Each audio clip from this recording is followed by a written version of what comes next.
Dear students, welcome back to my YouTube channel. इस video में हम 10th स्टैंडर्ड के ब्रिज कोर्स के इंग्लिश सब्जेक्ट की एक्टिविटी नंबर 14 यानी 14वें दिन की एक्टिविटी को समझेंगे और सॉल्व करेंगे।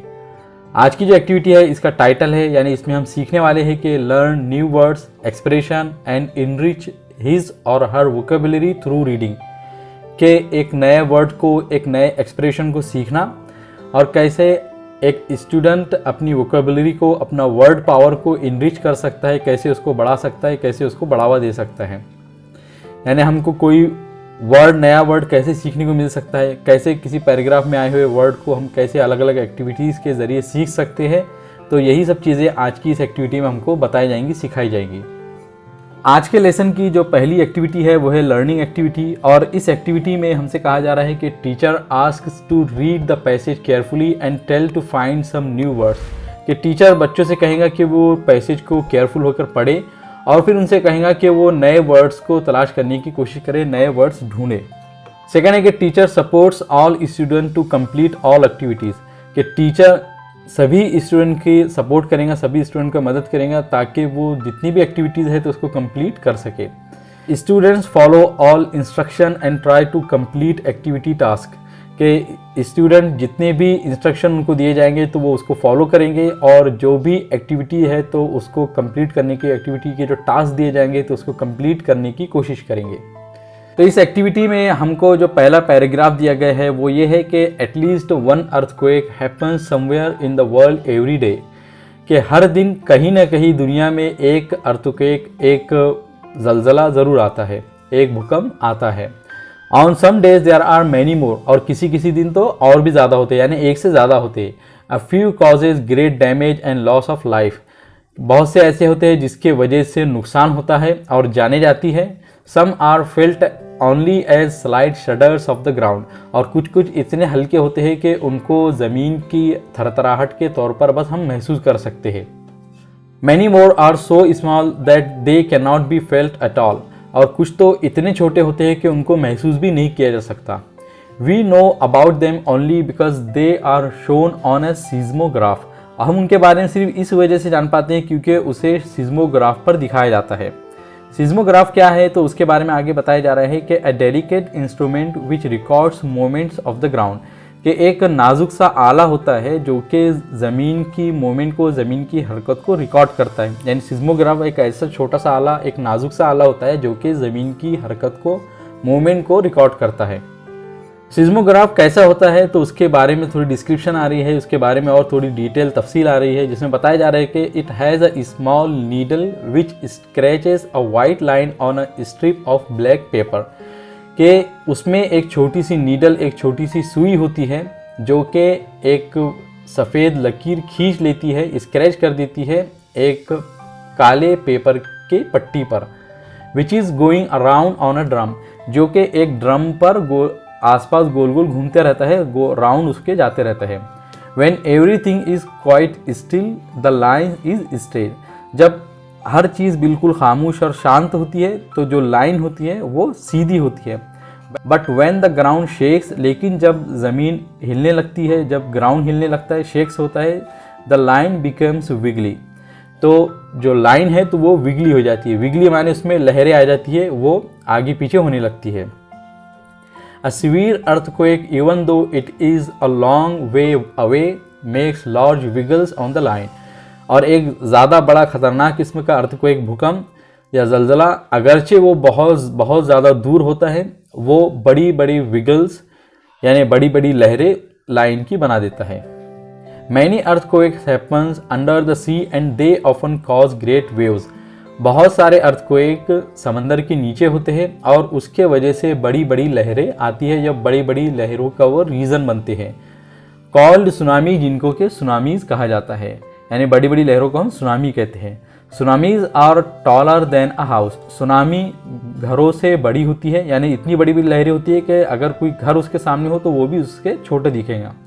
दे race across the sea one after another at high speed, वो समंदर में एक दूसरे के साथ में दौड़ लगाते हैं पूरी स्पीड के साथ में, पूरी रफ्तार और तेज़ी के साथ में।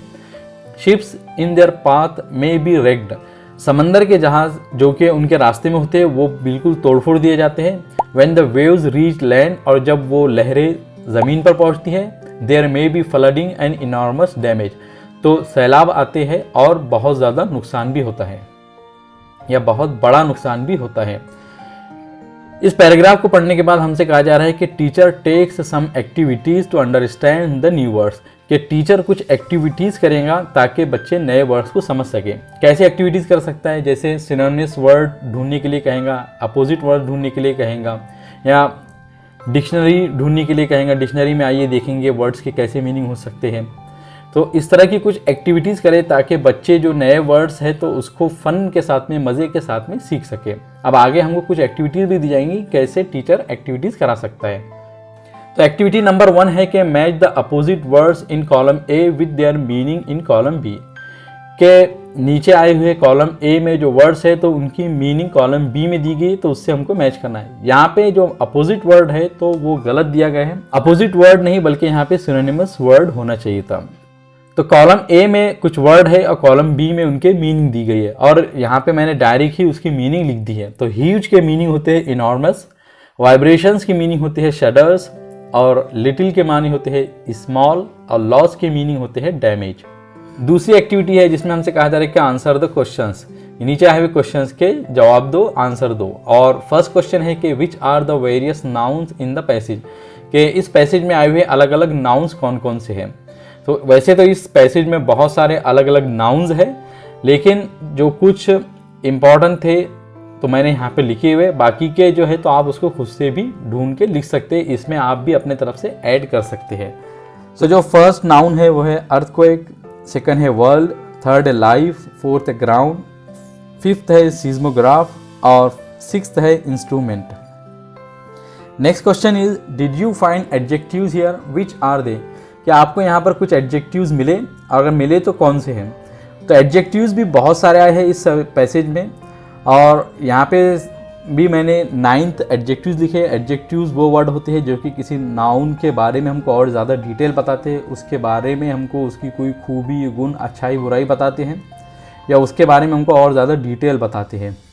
तो जो एडजेक्टिव्स मिले हैं वो है great, slight, delicate, small, black, severe, large, high और इनॉर्मस। सो इस तरह के और भी कुछ एडजेक्टिव्स इस पैसेज में है जो कि यहाँ पे मैंने नहीं लिखे हैं। अगर आप चाहे तो उसको अपनी तरफ से ऐड कर सकते हैं। आपको पैसेज एक बार फिर से देखना है और दूसरे जो एडजेक्टिव्स जो यहाँ पे नहीं लिखे गए उसको भी आप यहाँ पे ऐड कर सकते हैं। Third activity is complete the word chain of verbs, add 4 words each beginning with the last word of the previous word of your own, कि आपको वर्ब की एक वर्ड चेन बनाना है। और वर्ड चेन कैसे बनाएंगे आप, कि आपको 4 वर्ड्स ऐड करना है जिसमें का हर एक उस लेटर से शुरू होगा जो कि प्रीवियस यानी पिछले वर्ड जिस पर एंड हुआ था, और ये आपको खुद से लिखना है। तो यहाँ पे जो पहला वर्ड दिया गया है, पहला वर्ब जो दिया गया है वो है फेल्ट, और फेल्ट जो वर्ब है तो वो टी से एंड हो रहा है, तो इसलिए जो अगला वर्ब है तो हम टी से स्टार्ट करेंगे। तो वर्ब है टॉक, और टॉक जो वर्ब है तो वो के से एंड हो रहा है, इसलिए हम अगला वर्ड के से शुरू करेंगे। तो अगला वर्ब है कीप, और कीप पी से एंड हो रहा है तो इसलिए हम अगला वर्ब पी से शुरू करेंगे। और अगला जो वर्ब है वो है प्रेज, और प्रेज जो वर्ब है तो वो ई से एंड हो रहा है, इसलिए अगला वर्ब है ईट जो कि ई लेटर से शुरू हो रहा है। सॉल्व एक्टिविटी और डेमो, इस एक्टिविटी में हमसे कहा जा रहा है कि the teacher demonstrates one of the activities and supports learner to get expected answer from the reading passage, कि टीचर एक डिमॉन्स्ट्रेशन करके बताएंगा, बच्चों को करके बताएंगे कोई एक्टिविटी को, और लर्नर का सपोर्ट करेगा ताकि उनसे जो आंसर की उम्मीद की जा रही है वो ले सके। यानी बच्चों को करके बताएंगे अगर आपसे इस आंसर की उम्मीद की जा रही है तो आप इसके आंसर्स कैसे ढूंढेंगे, कैसे तलाश करेंगे। तो टीचर खुद ही बच्चों को 1-2 एक्टिविटीज़ करके बताए कि ताकि बच्चों को मालूम चले कि इस पैसेज को हम जो पढ़ रहे हैं उसमें जो नए वर्ड आ रहे हैं तो उसके मीनिंग हमको कैसे मालूम हो सकते हैं, कैसे मालूम चल सकते हैं। और ये जो अगली हिंट है, अगला जो इंस्ट्रक्शन है तो वो नीचे आया था लेकिन मैंने उसको ऊपर लिख दिया है। और जो इंस्ट्रक्शन है कि the teacher helps learner to give hints of answers by giving stress while reading the passage, कि टीचर लर्नर की, स्टूडेंट की मदद करेगा उनको हिंट्स देते हुए, उनको आंसर का हिंट देकर, अब आंसर का हिंट कैसे देगा, तो जब पैसेज पढ़ेगा तो वो बहुत सी जगहों पर स्ट्रेस डालेगा, जोर डालेगा। यानी अगर कोई ऐसा सेंटेंस आ रहा है जिसमें कि किसी क्वेश्चन का आंसर है, तो फिर वो ऐसे सेंटेंसेस पे स्ट्रेस डालेगा, उस पर जोर डालेगा, ताकि बच्चों को उसकी इम्पोर्टेंस मालूम हो सके और आगे जब उनसे क्वेश्चन पूछे जाएंगे तो उनके जहन में वो सेंटेंस बहुत अच्छे से रहे। तो आगे एक्टिविटी है फिल इन द ब्लैंक्स, के नीचे आई हुई खाली जगह को, ब्लैंक्स को फिल करो, कंप्लीट करो। और जो सेंटेंस है कि many earthquakes happen under the sea, कि बहुत से भूकंप और जलजले समंदर के नीचे होते हैं। तो जब टीचर इस सेंटेंस को ऊपर पैराग्राफ में पढ़ेगा तो वो क्या करेगा कि उसको बहुत ज़्यादा स्ट्रेस देकर पढ़ेगा, उसको बहुत ज़्यादा जोर देकर पढ़ेगा, ताकि ये सेंटेंस जब हमको क्वेश्चन के तौर पर आएगा तो बच्चों को मालूम रहे कि किस चीज़ के बारे में बात हो रही है। तो बहुत से अर्थक्वेक, भूकंप, जलजले समंदर के नीचे होते हैं। और सेकंड है कि tsunamis are taller than a house, कि सुनामीज़ घर से ज़्यादा बड़ी ऊंची होती है। तो यहाँ पे पहले सेंटेंस में अर्थक्वेक ब्लैंक में हमको फिल करना है और दूसरे सेंटेंस में सुनामी ब्लैंक में फिल करना है।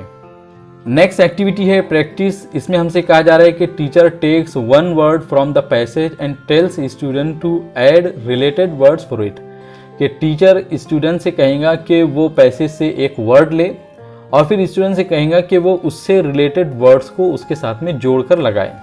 अब यहाँ पे आप देख रहे हैं कि एक चार्ट दिया गया है और उस चार्ट में हमसे कहा जा रहा है कि write the related words as shown in the example, के रिलेटेड वर्ड्स ऐसे लिखे जैसे कि यहाँ पे एग्जाम्पल में दिए गए हैं। इस एग्जाम्पल में, इस चार्ट में कुछ बॉक्सेस दिए गए हैं और जो सेंटर में हाई वर्ड है, अब हाई वर्ड है इसके सेंटर में, तो मतलब हमको हाई से रिलेटेड वर्ड्स लिखना है। तो साइड में एक वर्ड दिया गया है हाई स्पीड। अब इस तरह जो दूसरे बॉक्सेस है तो उसमें हम हाई से दूसरे रिलेटेड वर्ड्स लिखेंगे। यहाँ आंसर में आप देख रहे हैं कि हाई से रिलेटेड वर्ड्स लिखे गए हैं और हाई से मिलकर वो वर्ड्स कैसे दूसरे सेंटेंसेस, दूसरे फ्रेजेस बना सकते हैं, तो मैं उसको भी आगे लिख दिया है। जैसे हाई से रिलेटेड वर्ड्स है, पहला वर्ड है स्पीड, और जैसे हाई स्पीड। दूसरा वर्ड है वे, जैसे हाईवे। तीसरा है हील, जैसे high heel. Hi fi, school, high school. तो इस तरह बहुत सारे वर्ड है जो हाई के साथ मिलकर कुछ कंपाउंड वर्ड बनाते हैं। तो आप भी इस तरह हाई से रिलेटेड बहुत से वर्ड्स लिख सकते हैं, या दूसरा कोई वर्ड लेकर हाई की तरह कोई दूसरा वर्ड लेकर बहुत से रिलेटेड वर्ड्स लेकर कंपाउंड वर्ड्स बना सकते हैं, फ्रेजेस बना सकते हैं, या सिंपल सेंटेंसेस बना सकते हैं। अगली जो एक्टिविटी है वो है extension activity, parallel activity, reinforcement. इसमें हमसे कहा जा रहा है कि teacher instructs student to read the following passage and do the activity, कि टीचर स्टूडेंट से कहेगा कि वो नीचे आए हुए पैसेज को पढ़े और एक्टिविटीज़ को कंप्लीट करे। तो इस एक्टिविटी में जो पैसेज हमको दिया गया है वो है कि science comes out of questioning, कि साइंस सवालों से आती है, सवालों के ज़रिए आती है। हमको क्वेश्चन, प्रश्न पूछना पड़ता है, जब जाके साइंस आता है। नो क्वेश्चनिंग नो साइंस, अगर कोई क्वेश्चन नहीं है तो कोई साइंस भी नहीं है। Let me say that thought is the most powerful thing and human mind is the most unique gift. मुझको ये कहने दो कि सोच, विचार, ख्याल या सोचने की जो पावर होता है तो वो सबसे पावरफुल थिंग है, सबसे पावरफुल चीज़ है। और इंसान का माइंड, इंसान का जहन सबसे अनोखा गिफ्ट है, सबसे अनोखा तोहफा है। Thinking should become the capital asset of our country no matter what the ups and downs, कि थिंकिंग, सोचना, विचारना हमारे कंट्री का, हमारे मुल्क का कैपिटल एसेट, सबसे अहम एसेट, सबसे अहम सरमाया होना चाहिए। चाहे फिर कुछ भी हो जाए, चाहे कितनी भी ऊंची और नीच हो जाए, चाहे कितनी भी अच्छाई या बुराई हो जाए। थिंकिंग लीड्स टू एक्शन, क्यों?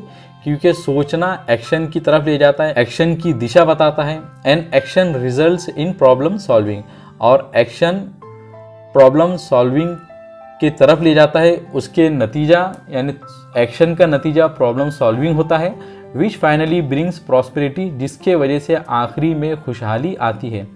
यानी जब हम सोचेंगे तो सोचकर कोई एक्शन करेंगे, जब कोई एक्शन करेंगे तो उसके वजह से हमारे प्रॉब्लम सॉल्व होंगे, और जब प्रॉब्लम सॉल्व होंगी तो उसके वजह से हमको प्रॉस्पेरिटी या खुशहाली मिलेंगी। आगे हमको बताया जा रहा है कि कैसे सोचने के ज़रिए हम अपने प्रॉब्लम को सॉल्व कर सकते हैं, और एक कहानी के ज़रिए हमको बताया जा रहा है कि I met a girl in Assam who addressed me, you are in Brahmaputra valley now, कि मैं आसाम में एक लड़की से मिला जिसने मुझसे कहा कि, मुझको बात करते हुए उसने कहा कि अभी आप ब्रह्मपुत्र वैली में हैं, where there are floods every year, जहाँ पर कि हर साल सैलाब आते हैं। Why don't you carry the flood water from here to Tamil Nadu, तुम या आप यहाँ से फ्लड का या सैलाब का जो पानी है तो उसको तमिलनाडु क्यों नहीं लेके चले आते। It is a very unadulterated thinking that can provide solutions like the networking of rivers, ये एक बहुत ही प्योर किस्म की सोच थी जो कि बहुत सारे सॉल्यूशंस प्रोवाइड कर सकती है, जैसे कि रिवर्स का नेटवर्क, नदियों का जाल। एडल्टरेटेड किसको कहते हैं? एडल्टरेटेड ऐसी चीज़ जिसमें कि किसी चीज़ की मिलावट की गई हो, और अनअडल्टरेटेड माने जिसमें किसी भी चीज़ की मिलावट ना हो, यानी प्योर हो, बिल्कुल खालिस हो। यानी ये बच्ची ने जो सुझाव दिया था तो ये एक बहुत ही प्योर किस्म की सोच थी, और अगर इसकी तरह ही हम सोचें और इसके ज़रिए हम रिवर्स का, नदियों का जाल बना दिए पूरे इंडिया में, तो बहुत सारे हमारे जो फ्लड के प्रॉब्लम है तो सॉल्व हो सकते हैं। There are 300 million young mind in India like that girl from Assam, कि इंडिया में उस आसाम की लड़की की तरह 300 मिलियन यंग माइंड्स है, नौजवान जहन है। If these 300 million young minds are ignited and work hard, अगर वो 300 मिलियन नौजवान माइंड अपने अंदर जल उठे, यानी उनके अंदर जो कर दिखाने की जो आग है वो जल जाए और वो मेहनत करने लगे, it will do wonders for the country, तो ये हमारे मुल्क के लिए एक चमत्कार करेंगे। An ignited mind is the most powerful resources in any country, एक ऐसा माइंड जिसमें कि कुछ कर दिखाने की ज्वाला हो, कुछ कर दिखाने की आग लगी हो, तो वो किसी भी कंट्री का सबसे पावरफुल रिसोर्स हो सकता है।